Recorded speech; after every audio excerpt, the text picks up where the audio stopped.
नमस्कार साथियों, मैं आपका अपना भाई अनुराग नेहरा।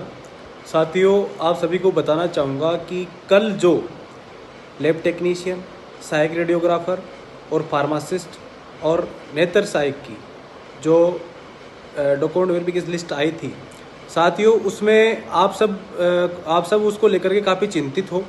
काफ़ी सुबह फ़ोन कॉल्स आए, मैसेज आए कि उनमें कम परसेंटेज वाले लड़कों का भी उस लिस्ट में नाम है। जैसे एक ARG में 42% का लड़का है जो EWS कैटेगरी का है, और जो पहले जो लिस्ट आई थी डॉक्यूमेंट की सूची, उसमें EWS की मेरिट ज़्यादा गई है और उसके कम है, फिर भी उसका लिस्ट में नाम है। ऐसा ही फार्मासिस्ट में है, ऐसा ही लैब टेक्नीशियन वाले में है, OBC NCL कैटेगरी में जिनके परसेंटेज जो मेरिट जो ज़्यादा गई थी 49.29 गई थी, और जो कल जो लिस्ट आई थी उसमें 45 वाले का लिस्ट में नाम है। साथियों, उस चीज़ को लेकर के आप घबराओ मत, क्योंकि उन सब का नाम इसलिए है कि जो ग्रीवेंस का जो पोर्टल खुला था उसमें अपन से शिकायतें मांगी गई थी कि आपकी क्या शिकायत है। तो उसमें कई लोग ऐसे हैं जिनका कैटेगरी गलती से चेंज हो गया था और गलती से कैटेगरी चेंज होने पे उनका नाम नहीं आया।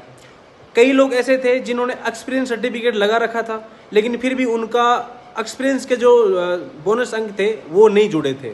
इन सब का यही मैटर है। मैंने आज सिपू में मैं जब गया, मेरी बातचीत हुई कि इनका ऐसे ऐसे कैसे नाम ले लिया, इससे कम परसेंटेज है, ये मेरिट में नहीं आ रहे, फिर भी इनका नाम है। तो वहाँ से मुझे पता चला कि इनका ये मैटर है, किसी की तो कास्ट सर्टिफिकेट है, जो जाति है वो चेंज है, OBC NCL में तो है, लेकिन वो किसी दूसरी कैटेगरी का है, हो सकता है वो MBC का हो। तो इन्होंने वहाँ आगे लिखा नहीं कि इसकी समस्या क्या थी। अब जो लिस्ट आएगी ANM की, उसमें ये लिखा हुआ आएगा कि इस कैंडिडेट की क्या समस्या थी और किस समस्या के कारण इसका रह गया था और अब दोबारा लिया गया। अब जो ANM और नर्सिंग ऑफिसर की जो लिस्ट आएगी उसमें पूरा लिखा जाएगा कि इसकी ये समस्या ये चाह रहा है, लेकिन इन चारों वैकेंसियों में ये लिखा हुआ नहीं था। इसकी वजह से अपन सब लोग चिंतित हैं कि ये क्या हो गया। इसलिए डरना नहीं है, विभाग गलती नहीं करेगा कि अपन सब उससे दुखी हो जाएं। उसका विभाग जवाब दे रहा है कि हाँ, ये हमने लिखा नहीं इनकी समस्या क्या है, लेकिन आने वाली जो 2 लिस्ट है उनमें हम लिख देंगे। और अगर कल प्रोविजन लिस्ट में इनका दोबारा नाम आता है और ये जो 42, जैसे मान लो ARG में 42, EWS का प्रोविजनल लिस्ट में 42 पे सिलेक्शन होता है, तब अपन ऑब्जेक्शन कर सकते हैं, तब अपन आके खड़े हो सकते हैं। इसलिए साथियों, घबराइए मत, समय पर सारा काम होगा।